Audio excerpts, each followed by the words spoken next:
Gracias por la invitación a todos los organizadores y a Sanofi por estar aquí. Y el objetivo principal de mi charla es hacer que les apasione y les guste el sentido del olfato tanto como a mí. Para ello, tenemos que saber que el sentido del olfato, hasta la aparición de la pandemia y los biológicos en el tratamiento de la poliposis nasal, parecía un sentido olvidado. De hecho, casi ni siquiera tenemos un vocabulario para hablar de él o para referirnos de él. Sin embargo, para la vista sabemos si algo es rojo, es azul, es claro, es oscuro. Para la audición si es grave, si es agudo. Para el tacto si es rugoso. Pero para el olfato, ¿cómo describimos el olfato? Lo describimos simplemente si algo huele bien o huele mal, o si huele como a limón o como a naranja, pero no tenemos un vocabulario como tal porque ni siquiera nos lo enseñan en el colegio. Estos son mis conflictos de interés y la charla la voy a dividir en tres partes, que es la importancia del olfato, las patologías asociadas sobre todo a la poliposis nasal, la fisiopatología y el estudio del olfato, qué nos dicen las guías y los biológicos. Empezamos con la primera parte. Y para ello, la importancia del sentido del olfato es porque nos avisa de situaciones de alarma, de estrés, de peligro, de inhalar gases tóxicos, de comer alimentos en mal estado, pero también nos hace disfrutar y seleccionar alimentos que influyen en nuestra nutrición y nos condicionan mucho más en nuestro comportamiento de lo que creemos este sentido. Y en las relaciones interpersonales, los pacientes cuando se quedan sin olfato incluso sienten hasta inseguridad porque no saben si ellos mismos huelen bien o huelen mal, o cómo huele mi familia o cómo huele mi pareja, a quién elegimos. Si no nos gusta cómo huele esa persona, ya es la química o el feeling que tenemos con ellos y está asociado al sentido del olfato. Y obviamente también en lo que es la calidad de vida. Hay estudios de malnutrición y de depresión por afectaciones del sentido del olfato. Y el sentido del olfato o el estudio de este sentido es bastante joven y si ponemos en PubMed Olfaction como tal, vemos que realmente durante muchísimos años prácticamente no han habido nada de estudios hasta 1991 o 2004, donde Richard Axel y Linda Bach describieron cómo funcionaba el sentido del olfato a través de unos receptores muy parecidos a lo que explicaba la doctora Ferrer. Y, lógicamente, la pandemia también hizo que hubiera un punto de inflexión para la importancia del reconocimiento internacional del sentido del olfato. Solo en el 2020 hubieron 2.389 artículos directamente relacionados con el sentido del olfato.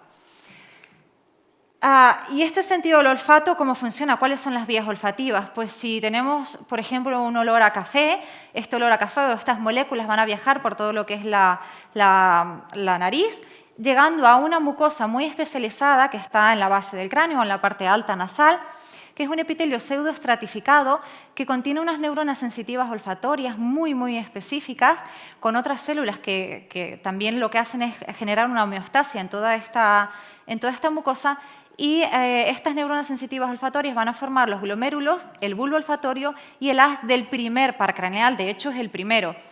Este primer par craneal va a finalizar en centros primarios del olfato, muy relacionados con el hipotálamo y el sistema límbico de las emociones y la memoria. Por eso es que la memoria olfativa es muy importante y también el olfato nos puede evocar recuerdos incluso de cuando éramos muy pequeños. Es el primer sentido que nos puede producir estas sensaciones. De hecho, es un sentido completamente irracional porque no pasa por el tálamo. Es un sentido involuntario porque cada vez que respiramos estamos oliendo. Y estos receptores olfativos son receptores acoplados a la proteína G, transmembrana de 7 dominios, en donde Richard Axel y Linda Bach pues, le dieron el premio Nobel a la medicina por el descubrimiento y el funcionamiento del sentido del olfato. Y para darle complejidad a este sentido también se necesitan otras moléculas, como son proteínas específicas de unión olfatoria, que son unas moléculas muy solubles en forma de barril que lo que hacen es mejorar la solubilidad de las moléculas olfativas a los receptores del olfato. Cada receptor o cada neurona sensitiva olfatoria tiene un receptor específico, pero una molécula odorante puede activar cientos de receptores, por lo tanto, la combinación y la interpretación que nosotros tenemos del sentido del olfato es completamente variable. Y estos genes del olfato, si nos comparamos con otros animales, los que mayor cantidad de genes olfativos tienen es el elefante. De hecho, puede oler incluso el agua a kilómetros de distancia y tiene unos 2.000 genes olfativos. Sin embargo, el ratón tiene unos 1.200, que también es muy importante porque es un animal nocturno que casi no ve y que se mueve a través del olfato.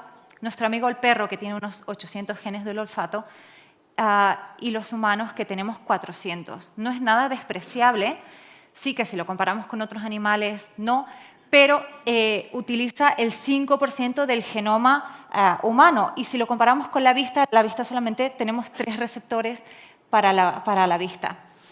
¿Qué quiere decir esto? Que es muy complejo y que si, por ejemplo, una molécula o un olor a café tiene diferentes moléculas, pudiendo llegar hasta 1000 moléculas, por eso es que no todos los cafés huelen igual, pero que hay ciertas moléculas que sí que tienen que estar en el café, como la aspiracina, los sulfuros, los aldehídos o las cetonas, que son las características que le dan a ese café.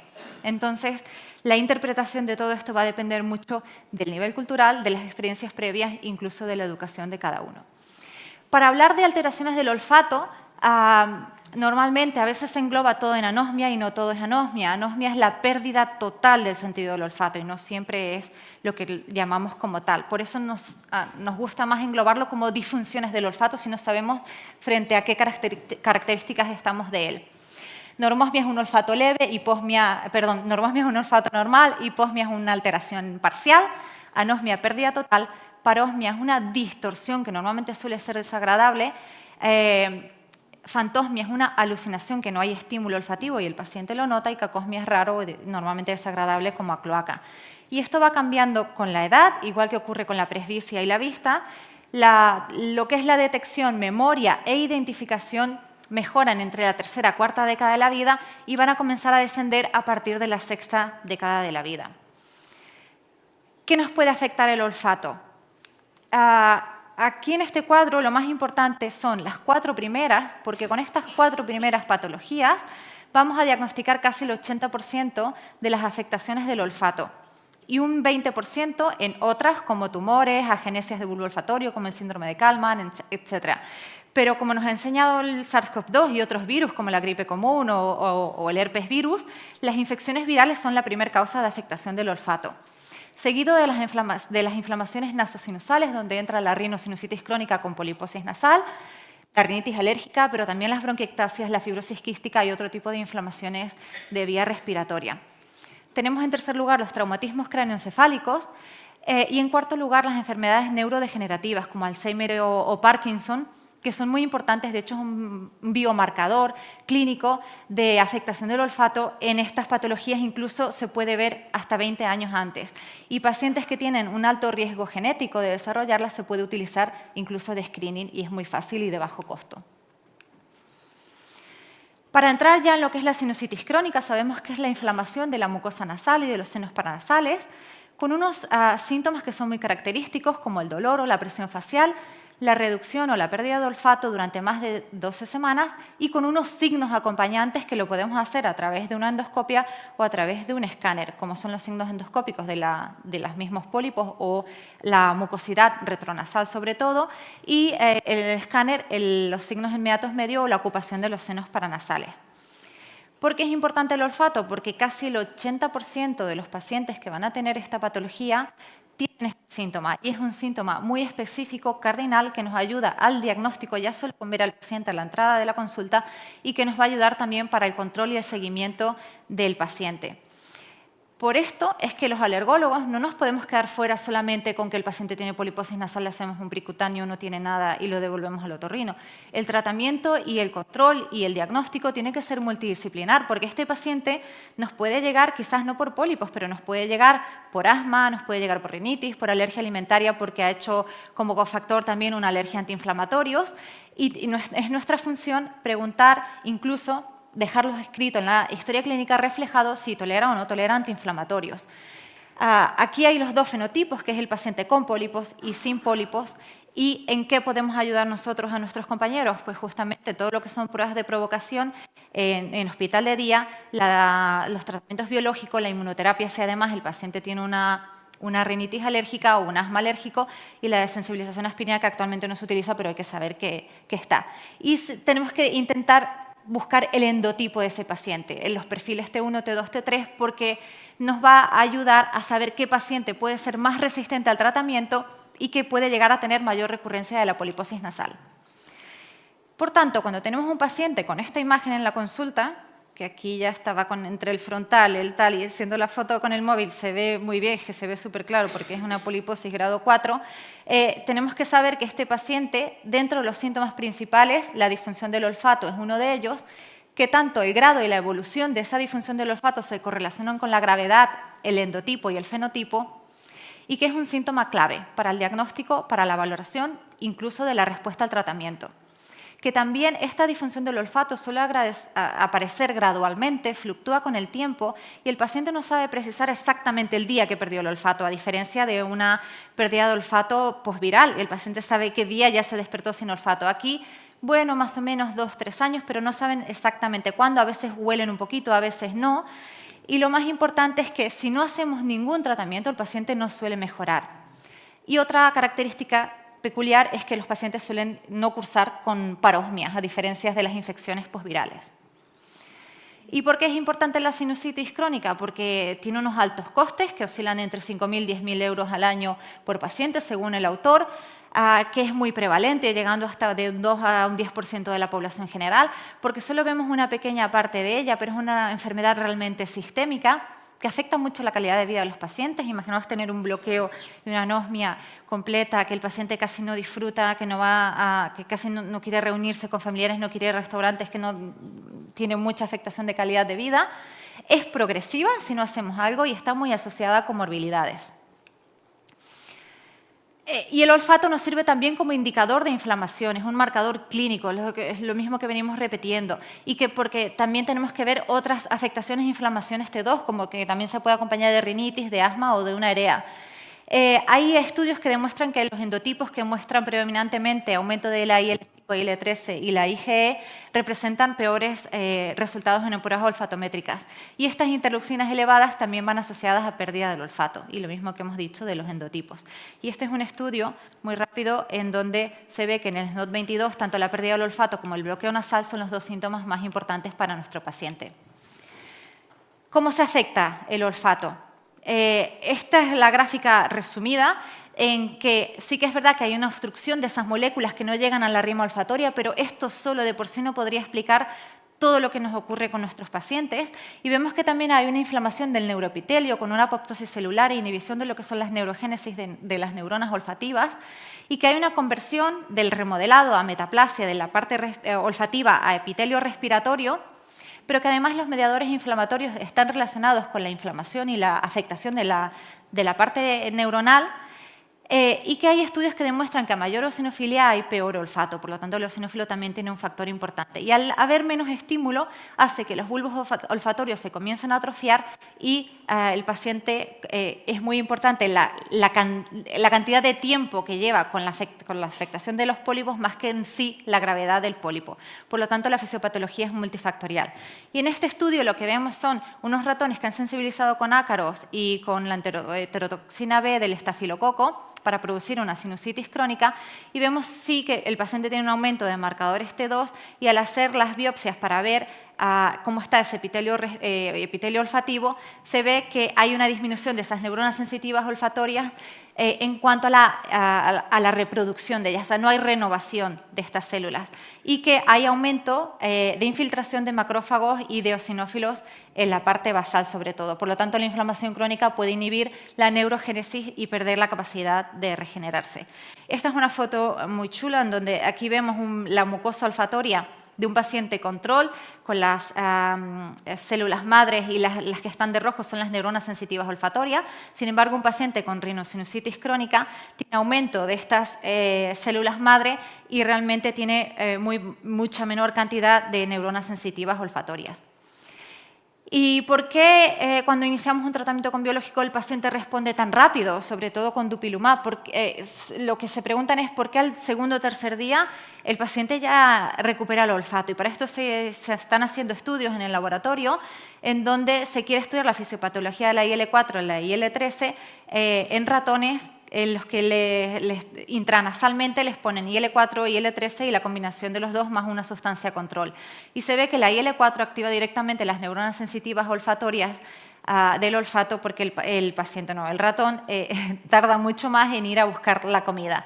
Y que también en los estudios de transcriptoma y proteoma las secuencias de ARN cambian con la IL-4 y no así con la IL-13. Y esto es porque, también como explicaba la doctora Ferrer, hay un desbalance en los canales de calcio de las neuronas sensitivas olfatorias que ocurriría un poco muy parecido a lo que es el prurigo o el prurito crónico, y que la IL-4 también expresa receptores alfa de la IL-4, por lo tanto, bloqueándolos ya el paciente mejora rápidamente. Y esto es un vídeo, una animación 3D de si entráramos realmente a la nariz de un paciente con poliposis nasal. Vemos cómo nadaríamos entre, sobre todo, cientos de eosinófilos, llegando hasta lo que es la rima olfatoria.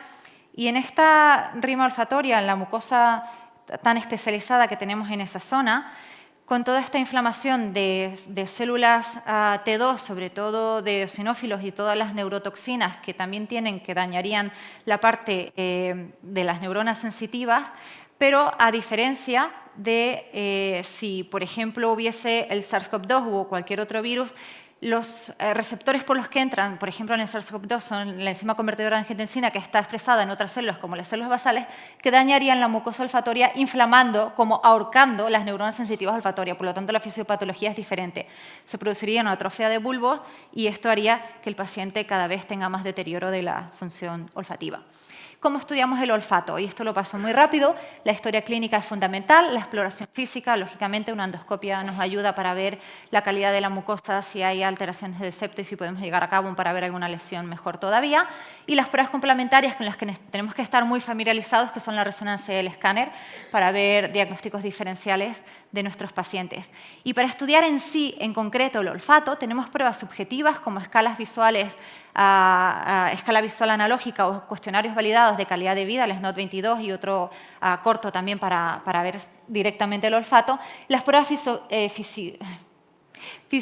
psicofísicas con la olfatometría y el umbral olfativo, y las pruebas objetivas que no dependen de la colaboración del paciente, pero que se deja para grandes centros solamente dedicados al olfato. Con estas dos tendríamos más que suficiente para el diagnóstico y el control del tratamiento. Esta es una prueba objetiva del profesor Hummel, en donde son potenciales evocados, que el paciente huele por aquí y se ve toda la actividad neuronal a través de un ordenador. ¿Qué olfatometrías tenemos? Y aquí lo más importante es que la que vayan a utilizar la tengan muy familiarizado y que estén validadas en la población, porque si estamos diciendo que las respuestas van a depender de la experiencia previa del paciente, lo que no tiene sentido es poner clavo, que aquí en nuestra cultura casi no se utiliza el clavo, es más de Pakistán y la India. Pues tenemos el VAS-24, que está validado, es transcultural. Lo que pasa es que tardamos bastante, entre 20 y 40 minutos para hacer una prueba en este paciente. Tenemos el Sniff Stick, que también nos da el umbral olfativo y la identificación. Problema que tenemos, que son como unos bolígrafos que el paciente va oliendo y que, por ejemplo, en la pandemia no se podía dar a un paciente y luego al otro paciente y luego al otro paciente. No son desechables. Sí que tenemos el UPSID, que es desechable de rascar y oler, como en las revistas. El problema de este es que tiene un alto coste, cada uno vale 50 € y que son 40 odorantes que solamente nos da identificación y que el paciente, al rascar el número 25, ya está un poco cansado de oler. Lo que hemos hecho es validar el BOD8 y el PBOD6, que son versiones cortas del VAS-24 y es lo que habitualmente utilizamos en la consulta. Y estos son los dos ejemplos que tenemos en las fotografías, que luego he traído aquí una muestra para que puedan ver.